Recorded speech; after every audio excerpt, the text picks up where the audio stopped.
और समाप्त हुआ है। पहले सहकारिता सम्मेलन में जो इफ्को की ओर से आयोजित किया गया था, मैंने एक विचार रखा था। 2 सचिव बदल गए, तीसरे सचिव आए, लगातार मेहनत होती रही। एनसीयूआई के तत्वाधान में देश भर के सहकारी संघों ने इसके अंदर ढेर सारा ट्रेनिंग का काम किया। देश के हर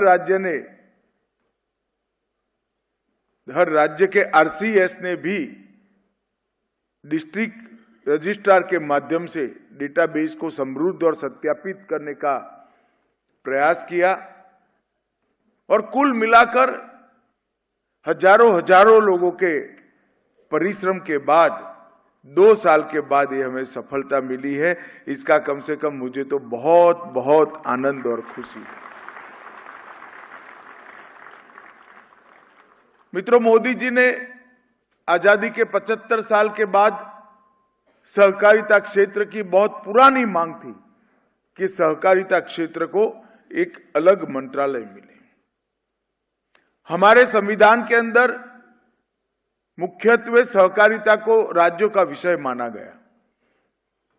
राज्यों में तो सहकारिता मंत्रालय थे, परंतु राष्ट्रीय स्तर पर सहकारिता का काम एक जॉइंट सेक्रेटरी, कृषि विभाग के जॉइंट सेक्रेटरी के तत्वाधान में चलता था, क्योंकि इसकी मुख्य एक्टिविटी राज्य स्तर की थी। इसका पूरा कारोबार राज्य की सरकार के साथ जुड़ा था।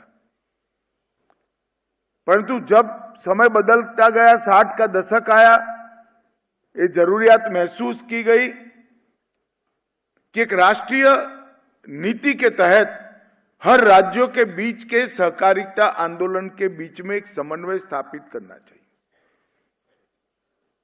सब्जेक्ट स्टेट का ही रहे, परंतु नीति निर्माण में केंद्र भूमिका करे, सबसे चर्चा कर कुछ ऐसी चीजें करे जो कश्मीर से कन्याकुमारी और द्वारका से कामाख्या जैसे बड़े देश में एक समान हो।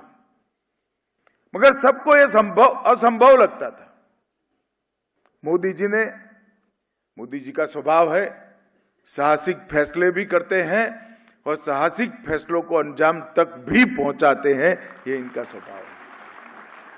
इन्होंने एक फैसला लिया कि राष्ट्रीय स्तर पर सहकारिता मंत्रालय बनाया जाए। ढेर सारे राजनीतिक नेताओं ने, सहकारिता नेताओं ने आशंका व्यक्त की थी कि जब ये राज्य का विषय है तब किस प्रकार से इसका काम होगा। मगर मैं आज कह सकता हूं आपको, यही 2 साल के अंदर देश भर के पैक्स का कंप्यूटर सॉफ्टवेयर एक समान हो गया है। सभी पैक्स कंप्यूटराइज हो गए हैं। सभी पैक्स के कारोबार के अंदर वृद्धि करने के लिए एक कॉमन बायलॉज सभी राज्यों ने, सभी पैक्सों ने स्वीकार किए हैं और आज सभी पैक्स विकास की दिशा में आगे बढ़ रहे हैं। पैक्स को मल्टी डायमेंशनल बनाना वो केंद्र का विषय ही नहीं था, परंतु हमने एडवाइजरी के स्वरूप में एक